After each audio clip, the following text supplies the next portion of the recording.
So good evening. Today's topic which we'll be talking about is international business. So so I'll be asking so I ask you a question. What is international business? Is it an expansion of your business overseas? Right? So imagine you are having a business of which you offer services, web development services, app development, and other web-based services, right? So for those services which you are providing is completely based upon the domestic, your home ground. That itself is domestic trade. But when you start internationally, you go overseas, you sell your services overseas, like Infosys. They sell the services to US companies, US agents, US the one that's trying to build the people that are the company owner that are trying to build the web services, website, web apps. They sell their services to them. So, how do we differ between domestic and international trade? So, commonly there are many differences in um, international and domestic trade. But one of the most important is uh, if you're if it's a goods, what you are the business you are doing around is goods, not services but goods. It is completely different. But there can be many type of goods, like it can be fruits, vegetables, it can be manufacturing of cars, bikes, or its parts. You can also manufacture electronic devices, you can manufacture plastic molds and all. These are all the types of different goods that you can provide or export. So let's talk about that. So how do you start export? No. So let's first discuss why um, why whenever you import any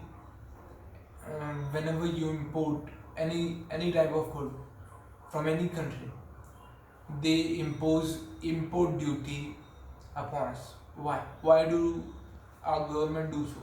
Not just our government, but every country, but every business that tries to all over the country, all over the globe, whichever business it may be, whenever it tries to purchase or import goods into the country, they have been imposed with an import duty. Why is it? So, as you see, let's take an example. If there is a steel company in your country, and let's take an example, even though there is a steel company in your country, that's Tata Steel, and you are ordering or purchasing steel from US or Iran, as it's as it is as the uh, you are purchasing from Iran. Hmm? So so now you are purchasing from Iran, you are exporting, but there was another option that you could have, and it was to purchase from the Tata, which you could have done the trade between your own country. So why do they impose import duty on us? Huh? Because uh, when you choose second option, that is um, to trade with Tata, what you get, you give employment to all those workers, all those laborers, all those employees working within the Tata Steel employment. You give Tata Steel funding, right? And through that funding goes to as paychecks to all those employees. And with all those paychecks, those employees buy things like tiffin, food, fruits, furniture, cars, vehicles, bikes, etc. So through all those buying, purchase, purchasing power of the people, the country runs.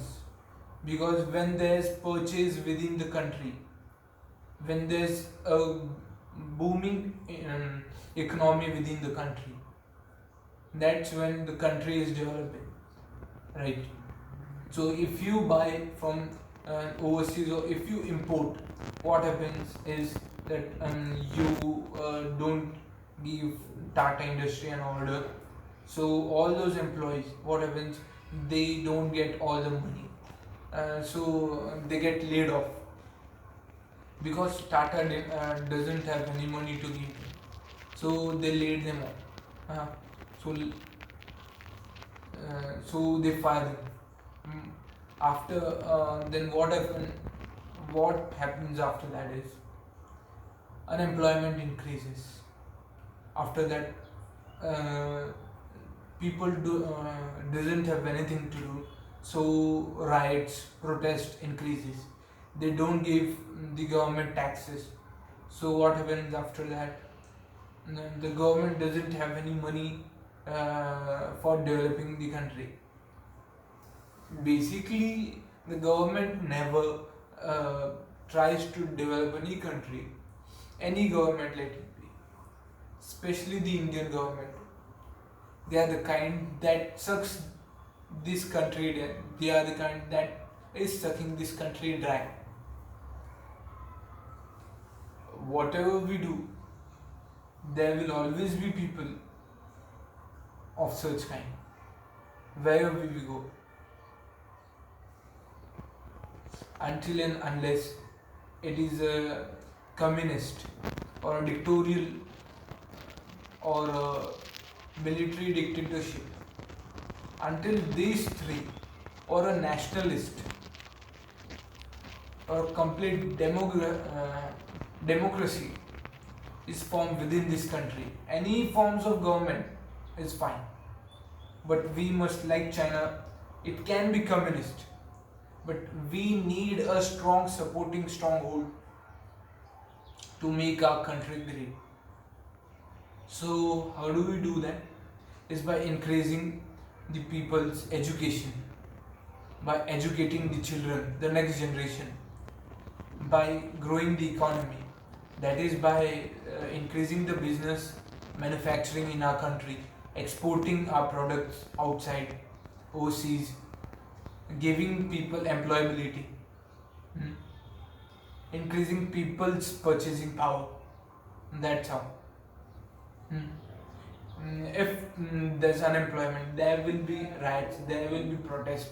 What will happen after that? The protest will be against government. Thank you. Here, Mandela.